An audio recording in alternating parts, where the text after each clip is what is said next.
आज का topic sociology GIC, जैसा कि सब बहुत दमदार तैयारी चल रही होगी सबकी। देखा होगा आप लोगों ने, बड़ा ही दूर दूर सेंटर भेज रहे हैं। सोशियोलॉजी वालों का शायद सबका कानपुर भेज रहे हैं। बताइएगा आप लोग नीचे कमेंट सेक्शन में कि किसका कहाँ पर भेज रहे हैं। ये थोड़ा सा नहीं चल रहा है तो मैं दूसरा चला लेती हूँ। और किसी का कहीं गोरखपुर भेज दे रहे हैं, कहीं भेजे दे रहे हैं। ऊपर से तीसरी लहर इधर उधर करने में कितना क्या। अब वो आयोग का है, आयोग अपना जानेगा क्या है कैसे है। फ़िलहाल हम लोग इस पे ध्यान देते हैं। ये पीजीटी का जीआईसी का टॉपिक है। पीजीटी याद आता रहता है। जीआईसी का टॉपिक है ये। तो जीआईसी के टॉपिक में हम लोग डेविएंस देखेंगे। डेविएंस का मतलब क्या होता है। विचलन किस चीज़ से, समाज से। किस चीज़ में विचलन होगा? जब भी कोई चीज़ किसी भी नॉर्म्स को नहीं पालित करेगी या नहीं उसका पालन करेगी तो वो विचलन कहलाएगा। विचलन का मतलब ये हो गया कि आप पालन नहीं कर रहे हैं किसी चीज़ का। जो चीज़ समाज के अकॉर्डिंग नहीं है, आप उसका पालन नहीं कर रहे हैं तो आप विचलन मचा रहे हैं। विचलन का मतलब आप गलत कर रहे हैं। या फिर जैसे मम्मी ने कह दिया कि यहाँ नहीं जाना है तो नहीं, हमें वहीं जाना है, तो वहाँ पे क्या हो गया, विचलन होने लगा। मम्मी और बच्चे के बीच में, नहीं हम तो जाएंगे, उसने कहा, मम्मी ने कहा नहीं जाना है, बस पड़ा एक थप्पड़, बैठ गया चुपचाप। लेकिन यहाँ पे थप्पड़ से नहीं मान रहे हैं क्योंकि वो बहुत हाई लेवल पे क्राइम के उसमें चले जा रहे हैं। हालांकि मैं लॉ का भी वो बताती हूँ, तो लॉ में भी ये काफ़ी इसमें चलता है। तो अभी आएंगे एक थ्योरी पे। काफ़ी थ्योरीज़ हैं जो लॉ में और इसमें लगभग सेम रहती है, क्योंकि भाई अब सोशलॉजिस्ट हों चाहे क्रिमिनोलॉजिस्ट हों, वो लोग एक ही बात करेंगे अगर उस सब्जेक्ट में आ जाएगा। तो डेविएंस काफ़ी अच्छा टॉपिक है, इंटरेस्टिंग भी है। तो हम लोग इसको स्टार्ट करते हैं और देखिए बताते हैं। इंट्रो में हम बात करेंगे कि डेविएंस होता क्या है, फिर इसकी थ्योरीज देखेंगे साइकोलॉजिकल कि साइकोलॉजिकली एग्जैक्टली ये क्या है। फिर उसके बाद फंक्शनल पर्सपेक्टिव देखेंगे इसका। फिर आपने देख रखा होगा कोहेन, दरखीम और मर्टन के बारे में बात करेंगे। तो फिलहाल विचलन होता क्या है। विचलन एग्जैक्टली एक अपेरेंट इल्यूसिवनेस और वेगनेस लाता है समाज में कि आप क्या करना चाहते हैं और क्या हो रहा है। एग्जैक्टली समाज को क्या चाहिए, लेकिन आप समाज को विचलित करने के लिए क्या कार्य कर रहे हैं, तो वो विचलन कहलाएगा। वो समाज में विचलन लेकर के आएगा। तो अब हम देखते हैं कि इसमें कौन कौन से मेन लोग हैं। विचलन के साथ एक और शब्द जुड़ा हुआ होता है, कन्फर्मिटी। उसका मतलब होता है कि आप अनुपालन करते हैं, समाज को कितना मानते हैं।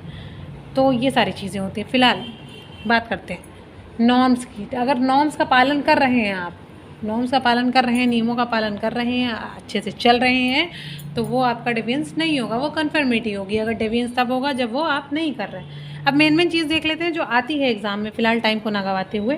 साइकोलॉजिकल और फिजियोलॉजिकल थ्योरीज ऑफ डेविएंस। तो सबसे पहले इसमें नाम आता है लोम्ब्रोसो का। ठीक है, लोम्ब्रोसो ने बॉर्न क्रिमिनल, मेरी राइटिंग थोड़ी सी गड़बड़ हो रही है लेकिन नाम सुनिए, बॉर्न क्रिमिनल का सिद्धांत दिया था उन्होंने कि क्रिमिनल जन्मजात होते हैं। उन्होंने बताया था कि अगर उनका मुंह देखेंगे अजीब सा होता है, या उनकी आंखें बहुत बड़ी होती हैं, या फिर उनके बाल अजीब से होते हैं, तो उन्होंने बता दिया था कि ऐसा ऐसा होता है। उन्होंने LUOMO डिलिक्विनेट में अपने जो इन्होंने दे रखा था पेपर, उसमें उन्होंने बताया था कि इतने इतने प्रकार के क्या होते हैं, क्रिमिनल्स होते हैं। और वो क्रिमिनल्स किस पे डिपेंड करते हैं कि वो लोग, उनकी टो बड़ी कि या किसी की उंगली बड़ी हो जाएगी, या फिर किसी की आंखें बड़ी बड़ी हो जाएंगी, तो ऐसा करके उन्होंने बताया था। तो बॉर्न क्रिमिनल का सिद्धांत उन्होंने दिया था। तो याद रखिएगा लोम्ब्रोसो, ये पूछा जाता है और पूछा भी गया है काफ़ी बार नेट के एग्ज़ाम में, आपका पीजीटी में और जीआईसी में भी, तो इसको याद रखिएगा। ठीक है, फिर उसके बाद आता है आपका जॉन बॉबले। उन्होंने भी दिया था क्रॉनिक रेसिडिविटीज़ का सिद्धांत दिया था, तो इसको भी आप लोग याद रखिएगा। रॉबर्ट C एंड्रे ने भी सिद्धांत दिया था, मतलब बताया था कि क्रिमिनल्स के बारे में कि कैसा कैसा क्रिमिनल्स होते हैं। ठीक है, फिर उसके बाद आ जाते हैं हम लोग फंक्शनलिस्ट पर्सपेक्टिव पे। इसमें इतना ही था क्योंकि उतना बताएंगे तो ज़्यादा डिटेल हो जाएगा, और ज़्यादा डिटेल में नहीं जाना हम लोग को। अगर डिटेल में जाएंगे तो थोड़ा सा दिक्कत करेगा। तो इमाल दरकीब बताते हैं। आप लोगों ने कई बार एक क्वेश्चन भी देखा होगा कि अपराध को क्या समझा है, किसने, दरकीब ने क्या समझा, तो सामान्य समझा है। तो उन्होंने नॉर्मल बताया है, नॉर्मल एब्स्ट्रैक्ट में बताया, सोशल लाइफ में। अपनी कौन सी बुक में बताया है, ये बात जान लीजिए कौन सी बुक है ये, the role of sociological method. तो इसको, इस बुक का नाम याद रखिएगा, द रोल ऑफ सोशियोलॉजिकल। बहुत गंदी राइटिंग हो रही है मेरी, पता है, सोशियोलॉजिकल मेथड। ये मेरी राइटिंग है साफ वाली, ये मत समझिए किसी और की। जब लिखी होंगी बड़े बोर्ड पे, खैर आप लोग कह रहे होंगे आ ही नहीं पा रहा है मैडम का, लेकिन आएगा जल्दी। खैर आ चुका है लेकिन वो तैयार नहीं हो पा रहा है। अब उसकी बात करते हैं हम लोग impossible for all to be alike. ये बताते हैं कि ये सामान्य चीज़ है, ये कुछ भी कभी भी कहीं भी घटित हो सकता है फिलहाल। तो मर्टन जी कहते हैं, मर्टन जी ने अपने social theory and social structure, इनकी बुक है, उसमें उन्होंने बताया है, मैं लिख देती हूँ उसको नहीं तो ये हो जाएगा कि social theory and social structure, social theory and social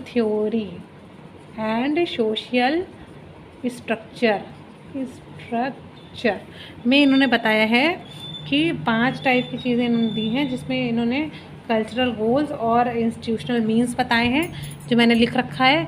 ये 5 चीज़ें बताते हैं कि अगर ये चीज़ें प्लस प्लस मतलब ये अगर धनात्मक होती हैं तो ये चीज़ें होती हैं, ये माइनस प्लस होता है तो इनोवेशन हो जाता है, प्लस माइनस हो जाता है इनमें तो रिचुअलिज्म में हो जाता है, फिर रिट्रिज्म में हो जाता है और रिबेलियन हो जाता है।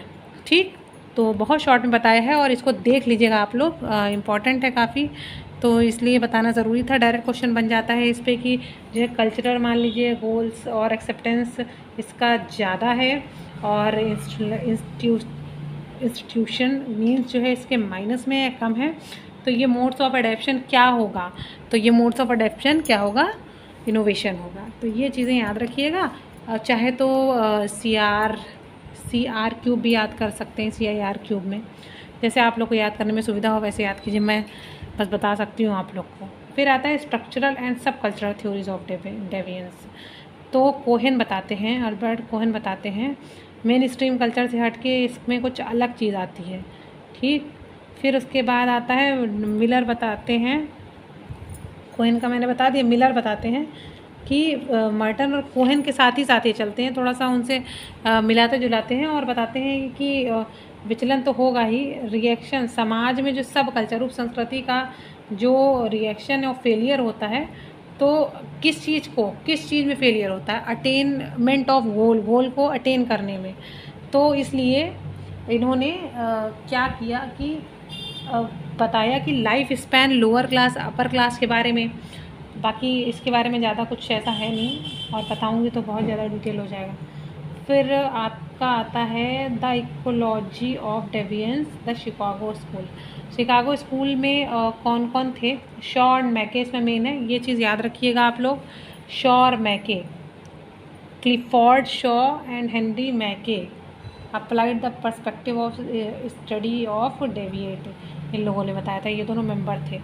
ठीक है, इसके वॉयलेंस के बारे में ये बात करते हैं फिलहाल, ज़्यादातर वॉयलेंस के बारे में बताते हैं ये लोग, इन लोगों ने अपराधी वृत्त की वो दिया है सिद्धांत। ठीक, फिर उसके बाद हम लोग बात करेंगे डेविड मार्जा, इनकी थ्योरी भी बहुत इंपॉर्टेंट है, डेलिक्वेंसी एंड ड्रिफ्ट थ्योरी। मार्जा मैं लिख रही हूँ, MATZA मार्जा, डेलिक्वेंसी एंड ड्रिफ्ट थ्योरी, ये बात याद रखिएगा, डेलिक्वेंसी एंड ड्रिफ्ट थ्योरी, इसको याद कर लीजिएगा। और ये बहुत इंपॉर्टेंट है, काफ़ी बार पूछा भी जाता है, काफ़ी बार क्या बहुत एग्जाम से पूछा जाता है, अब इंपॉर्टेंट है। तो भाई कुछ लोग ऐसा होता है कि MM में सोशियोलॉजी में डेविएंस नहीं लेते हैं, वो लोग इंडस्ट्रियलाइजेशन ले लेते हैं, तो उनका थोड़ा सा गलत हो जाता है, लेकिन ये बाकी आगे काम आता है। तो भाई है तो है, जो भी है फिलहाल हम लोग आगे देखते हैं क्या है। ये हो गया हमारा। अब आ गया एंड इंटरेक्शनिस्ट पर्सपेक्टिव। इंटरेक्शनिस्ट मतलब अंतःक्रियावाद, इंटरेक्शनिस्ट, ठीक है, पर्सपेक्टिव। अब इस पर्सपेक्टिव में कौन कौन आते हैं, बेकर की लेबलिंग थ्योरी आती है, डायरेक्ट क्वेश्चन बनता है बेकर्स लेबलिंग थ्योरी। इसलिए धीमे बोल रही हूँ, ये सोचिए मैम को स्पेलिंग नहीं आती, ऐसा नहीं है, इसलिए बोल रही हूँ ताकि आप लोग को याद रहे, या नहीं समझ में आए राइटिंग तो उससे कर लेंगे। फिर उसके एडविन M लेमर्ट की आती है कॉज ऑफ डेविएंस या सोशल रिएक्शन लेमर्ट कॉज।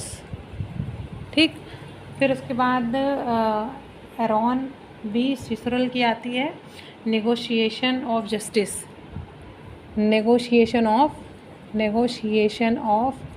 जस्टिस सिसरन की। ठीक है, सिसरल बहुत गंदा लिखा है, बस सुनते रहिए आप लोग, गंदा हो रहा है तो क्या बता दें, बहुत दूर से हाथ जाता नहीं है, दिक्कत हो जाती है। फिर उसके बाद इसमें आता है जुवेनाइल के बारे में। जुवेनाइल में दिया हुआ है, उससे पहले टाइप्स ऑफ क्राइम देख लेते हैं। Crime without victims, organise crime है, crime against property person, juvenile डिप्लोसी। जुवेनाइल में आता है बैड पीयर ग्रुप और ब्रोकन फैमिली या इकोनॉमिक रीजंस हो सकते हैं, स्कूल से उनका निकाला जाना हो सकता है, पर्सनल फैक्टर में मेंटल हो सकता है, इमोशनल हो सकता है, वाइट कॉलर हो सकता है, फिर उसके बाद आता है आपका द डायरेक्शंस ऑफ डेविएंस। एम्बिवेलेंस होता है, active and passive forms of deviation होता है। बस अब ज़्यादा कुछ हमें करना नहीं है इसमें, बाकी जब हम आगे पढ़ेंगे तो अब हम पढ़ेंगे कन्फॉर्मिटी, ठीक है, मिविटी नहीं, ठीक है। तो फिर आज के लिए इतना रखते हैं। जो जितना बताया है उतना इम्पोर्टेंट है, उतना करिए और उसमें से आपका अच्छा खासा क्वेश्चन मिल जाएगा। बाकी डिटेल बताएंगे तो डिटेल भी बना दीजिए। फ़िलहाल एग्ज़ाम के पर्सपेक्टिव से पढ़ाना है। धन्यवाद, नमस्कार। चैनल को लाइक, शेयर और सब्सक्राइब करना ना भूलें।